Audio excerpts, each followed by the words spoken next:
Olá pessoal do nono ano da Rede Municipal de Ensino de Picos, tudo bem com vocês? Aqui quem fala é o professor Rubens Leal da disciplina de Geografia. Gostaria de convidá-los para a nossa aula de número 7, que nós iniciaremos agora com o título de Mundo Multipolar e a Globalização. Professor Rubens, o que é esse mundo multipolar? É muito simples. Durante a Guerra Fria, entre o fim da Segunda Guerra Mundial, entre 1945 e 1991, o mundo teve uma ordem bipolar, concentrada entre apenas dois polos de influência. O polo liderado pelos Estados Unidos, líder do bloco de países capitalistas, e o polo liderado pela União Soviética, liderando um grupo de países socialistas. Durante a Guerra Fria, basicamente essa ordem foi quem prevaleceu, a bipolaridade, dois polos. Com o fim da Guerra Fria, com o colapso da União Soviética em 91, a economia mundial e a nova ordem mundial como geral tornou-se multipolar, ou seja, passou a haver vários polos, Estados Unidos, Japão, China, a União Europeia, que reúne 27 países, então cada um desses é um polo regional, é um polo econômico, é uma potência. Então hoje não existe uma bipolaridade ou uma monopolaridade. Não há apenas uma grande potência ou apenas duas potências dividindo o espaço mundial. Existem várias potências. Isso a gente chama de multipolaridade. Do mesmo modo, gostaria de dar uma ênfase ao processo de globalização e citar outras características desse processo. A primeira delas é a revolução técnico-científica. De algumas décadas para cá surgiram novos mecanismos, novos setores e se expandiram de modo impressionante no mundo. Setores que até 70 anos atrás, por exemplo, nem existiam e que surgiram e ganharam o cotidiano das pessoas de forma assustadora.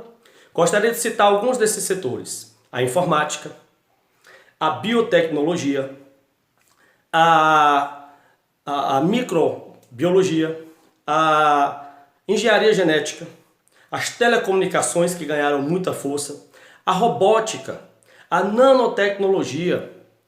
Perceba, a química fina. Professor Rubens, essas palavras difíceis da globalização.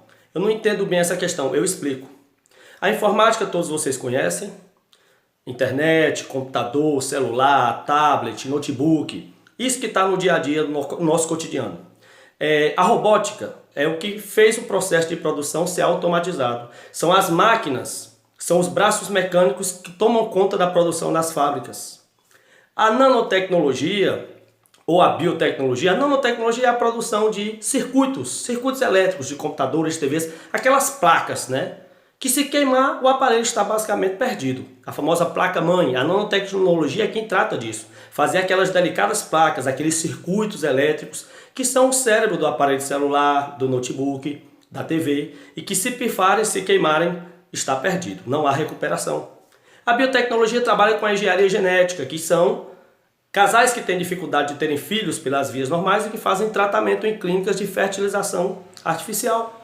Do mesmo jeito, a zootecnia, que é inseminação artificial em animais, cavalos de raça, touros de raça, a questão dos transgênicos, alimentos modificados geneticamente. Hoje você vai à feira de Picos, você encontra, por exemplo, uva sem semente. Em alguns países já existem algodões coloridos já no plantio, né? Soja resistente a pragas, melancia sem sementes, abacaxi em gomos, manga sem fiapo, são alimentos alterados geneticamente. Isso é a transgenia, a produção de alimentos transgênicos, alterados geneticamente em laboratórios a partir de sua semente. Tudo isso é da globalização, tudo isso é da revolução técnico-científica, que trouxe transformações impressionantes. A microeletrônica, por exemplo, que é a diminuição dos aparelhos elétricos e eletrônicos e aumentando suas funções. O celular é um exemplo. Os celulares antigos eram maiores e tinham apenas a função de ligar e fazer e receber chamadas, né?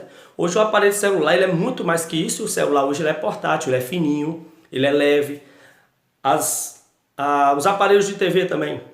Hoje os aparelhos são finos, são leves e tem um alto grau de comprometimento com a imagem, com o som, que são digitais, são perfeitos. Todo esse arcabouço é do processo de globalização. É bom lembrar também do fluxo financeiro. Hoje em dia os investimentos são globais. Hoje em dia, por exemplo, um grande empresário chinês, ele não é obrigado a investir no mercado chinês, ele pode investir em qualquer país do mundo.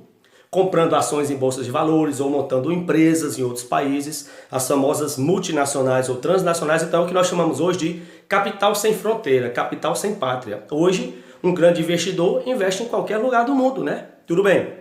Outra característica é a questão dos transportes. Hoje se usa muito a intermodalidade. O que é intermodalidade? É você utilizar vários meios de transporte juntos, né? Você hoje usa transporte rodoviário, hidroviário, ferroviário juntos. Quando você usa mais de um meio de transporte para levar mercadorias ou pessoas de um lugar para outro, a gente chama de intermodalidade. Outra característica do processo de globalização é que hoje há uma indústria cultural, ou seja, a mídia. A mídia, a propaganda que divulga uma marca, que divulga um produto e torna ela mundialmente conhecida. Do mesmo modo, a informação em tempo real. Hoje acontece qualquer evento no mundo em questão de segundos.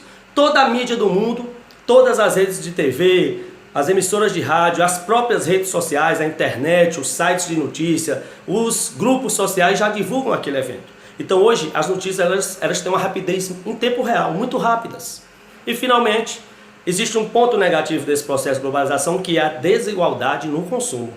Infelizmente, nem todos os países do mundo e nem todas as pessoas têm acesso aos mesmos meios.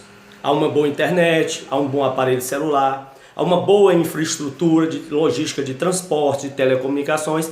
Infelizmente, ainda existem áreas no mundo que estão muito aquém desse processo de globalização, que ainda não chegou o processo de globalização com toda a ênfase, como por exemplo nos Estados Unidos, na Europa. Se a gente for a alguns países da África, do Oriente Médio, ainda são muito carentes desse processo, ou seja, a globalização ela chega de modo desigual. Primeiro nos países desenvolvidos, depois nos países emergentes e por fim é que chegam nos países subdesenvolvidos. Ou seja, em alguns deles a globalização ainda não chegou em sua plenitude.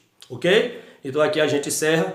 Na próxima aula a gente dá continuidade ao nosso conteúdo. Um forte abraço e até a próxima.